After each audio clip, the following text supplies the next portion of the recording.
So welcome to study physics.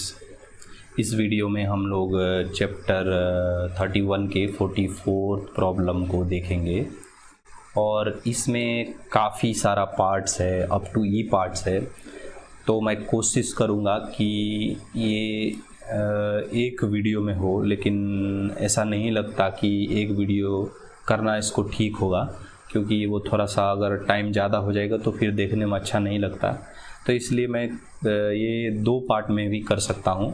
सो ऐसा करते हैं कि अप टू सी हम लोग एक पार्ट में रखते हैं और डी एंड ई को कोशिश करेंगे दूसरे पार्ट में लेने का, ताकि हमारा वीडियो छोटा हो, और वीडियो छोटा होता है तो लोगों को देखने में थोड़ा अच्छा लगता है।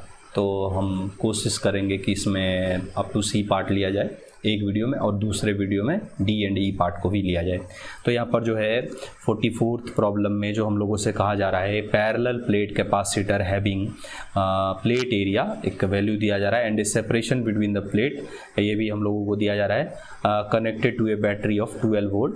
The plates are pulled apart to increase the separation to 2 mm। Calculate the charge flown through the circuit during the process. तो ये हमारा ए पार्ट है। तो हम लोग पार्ट वाइज ही करते हैं, पूरा क्वेश्चन को एक साथ नहीं पढ़ते, पार्ट वाइज ही पढ़ते, ताकि हम उसको इस तरह ही करेंगे हम लोग। सो फर्स्ट पार्ट में जो हम लोगों से जो कुछ भी दिया जा रहा है उसको पहले हम लोग लिख लेते हैं। तो यहाँ पर देखिए हम लोगों को प्लेट एरिया दिया जा रहा है, दैट इज़ हमारा 20 centimetre square. So this will be 20 × 10⁻⁻⁴ metre square. So ये हमारा प्लेट्स का जो है वो एरिया है। सो अब इनके बीच का जो सेपरेशन है, डी का वैल्यू हम लोगों से दिया जा रहा है 1 mm। सो यहाँ पर बाद में ये कहा जा रहा है कि हमने इसको सेपरेशन को बढ़ा दिया और दूसरे टाइम इस सेपरेशन को 2D कर दिया। तो हम इसको कुछ इस तरह से लिख लेते हैं कि इनिशियल जो सेपरेशन है उसको हम D1 से डिनोट करते हैं, और ये हमारा 1 mm का है तो मैं इसको मीटर में रख लेता हूँ। सो इनिशियली हमारा सेपरेशन इतना का है। अब हमसे कहा जा रहा है कि हमने इसको 12 वोल्ट की एक बैटरी से कनेक्ट कर दिया, तो सो हमारा V का जो वैल्यू है दैट इज़ हमारा 12 वोल्ट। तो अब हम लोगों से कहा जा रहा है कैलकुलेट द चार्ज फ्लोन। जब हमने इसको D को बढ़ा करके, मीन्स दूसरे टाइम जब हम इसको सेपरेशन को बढ़ाया तो ये हमारा 2 mm का हो गया। तो उस सिचुएशन में D का वैल्यू जो है वो 2 × 10⁻³ मीटर ये हमारा टर्म हो रहा है। तो अभी देखिए हम लोग क्या करते हैं, तो पहले हम इस सिचुएशन में जो हमारे पास कैपेसिटर के क्रॉस चार्ज हो रहा है उसको इवेलुएट करते हैं, और इस सिचुएशन में जो कैपेसिटर के पास चार्ज बन रहा है उसको इवेलुएट करते हैं।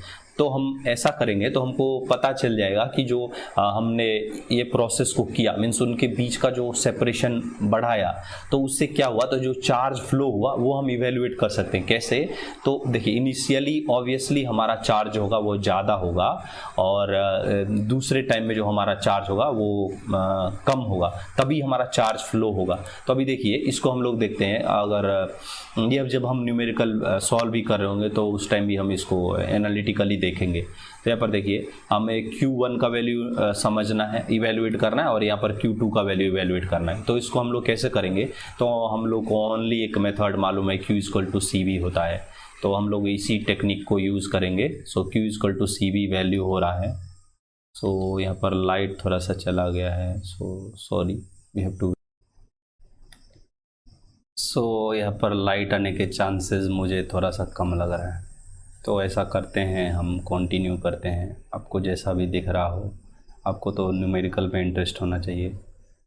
मेरे न्यूमेरिकल का डेटा यहाँ पे लिख लिया हूँ, तो आई विल जस्ट कंटिन्यू।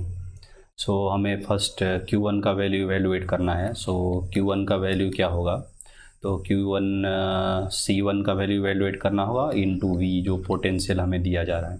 तो हमको C1 का वैल्यू रिक्वायर्ड है एक्चुअली। तो अभी देखिए, थैंक यू। सो हमें लाइट मिल चुका है। सो C1 का जो वैल्यू होगा that will be area epsilon not by D। So ये वैल्यू हमें मालूम है 20 × 10⁻⁴, and this value is 8.854 × 10⁻⁻12। This value is 10⁻⁻3। So we can write इस, यहाँ पर 4 माइनस था और यहाँ पे 3 माइनस था। सो ये वैल्यू कैंसिल हो जाएगा। तो अभी देखिए इसको करने के लिए हम लोग क्या कर सकते हैं। सो 8 यहाँ पर होगा, 10 यहाँ पर होगा, 16 1 17, और यहाँ पर हो जाएगा 17 सो ये जो वैल्यू है ये हमें C1 का वैल्यू बता रहा है। सो हम इसको इन टर्म्स ऑफ फेराड लिख सकते हैं। सो C1 का वैल्यू जो है वो हमें इतना सा मिल चुका है, ठीक है। अब देखिए जो C2 का जो वैल्यू होगा वो जस्ट इसका हाफ हो जाएगा। वाई? बिकॉज यहाँ पर देखिए सब कुछ सेम होगा बट ये 2 से डिवाइड होगा। तो जो 2 से डिवाइड होगा तो C2 का जो वैल्यू आएगा तो ये इसको हाफ से डिवाइड करना होगा। तो एग्जैक्ट वैल्यू वैल्यूएट करने के लिए मैं कैलकुलेट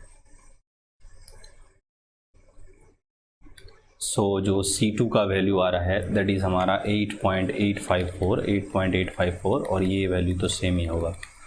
हमने C2 और C1 दोनों का ही वैल्यू इवेल्युएट कर लिया है। तो अब हमें Q1 और Q2 का वैल्यू इवेल्युएट करने में कोई प्रॉब्लम नहीं होना चाहिए। Q1 is equal to C1 into V and this value को हम लोगों ने 12 से मल्टीप्लाई करना होगा। तो इस वैल्यू को मैं अगर 12 से मल्टीप्लाई करूं तो मेरे पास जो आंसर आ रहा है that is 212.49 into 10 to the power minus of 12 और ये हमारा चार्ज है। सो हमारा कूलॉम्ब हो जाएगा। सो Q1 का जो वैल्यू है दैट इज़ हमारा दिस वैल्यू हो रहा है। सिमिलरली अगर हमने Q2 का वैल्यू को इवेल्युएट करना है तो सेम ही चीज़ होगा। तो इसमें जस्ट हमें 12 का मल्टीप्लिकेशन करना है। सो 8.854 इंटू यहाँ पर जो है वो 12 वैल्यू आएगा। तो this will be like 106.248 into 10 to the power minus of 12 coulomb again. So यहाँ पर देखिए हमने Q1 का भी वैल्यू इवेल्युएट कर लिया और Q2 का वैल्यू भी इवेल्युएट कर लिया है। तो अब जो हम लोगों से पूछा जा रहा है calculate the charge phloem. So charge phloem A part में जो चार्ज फ्लोन का वैल्यू होगा, सो चार्ज फ्लोन का जो वैल्यू आएगा that will B Q1 minus of Q2। और सिंस ये दोनों हाफ ही हो रहा है तो जो हम लोगों को Q2 का वैल्यू बना है वही वैल्यू यहाँ पर भी आएगा। So 106.248 into 10 to the power minus of 12 coulomb जो है ये हमारा आंसर होना चाहिए। So this should be answer for part A और यही आंसर है। यहाँ पर जस्ट इस पॉइंट को आगे कर दिया गया है और इसको लिखा गया है 1.06 into 10 to the power minus of 10 coulomb.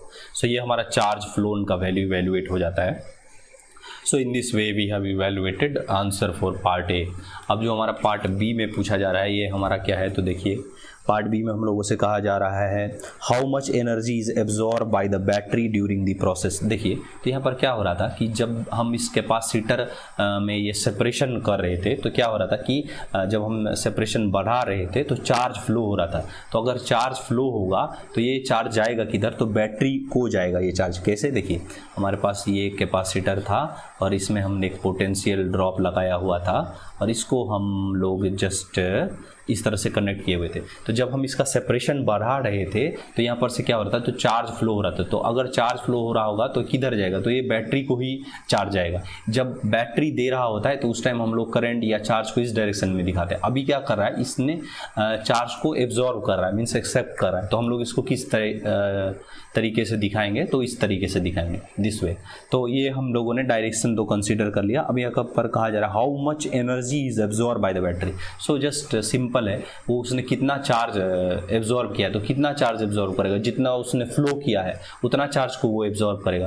तो यहाँ पर जो हम लोगों से किस टर्म में बात किया जा रहा है, तो एनर्जी के टर्म में, वर्क डन के टर्म में नहीं कहा जा रहा है, एनर्जी के टर्म में कहा जा रहा है। सो एनर्जी का जो वैल्यू होगा और एनर्जी एब्जॉर्ब का जो वैल्यू होगा that will B Q phloem into V। सो ये देखिए ये वर्क डन के लिए भी हम लोग इस तरह से Q इंटू V कर लेते हैं और एनर्जी फ्लोन सेम होगा। तो यहाँ पर जो है ये value 1.06 into 10 to the power minus of 10 into जो पोटेंशियल है दैट इज हमारा 12 वोल्ट। सो अगर इसको मल्टीप्लाई करेंगे तो हमको यहाँ पर जो एनर्जी का वैल्यू आ रहा है after evaluating from the calculator वो हमारा हो रहा है 12.7 into 10 to the power minus of 10 और सिंस हमने जो इवेल्युएट किया है दैट इज़ हमारा energy, so it will be like joule. So the energy value और energy absorb by the battery ये जो होगा 12.7 into 10 to the power minus of 10 joule.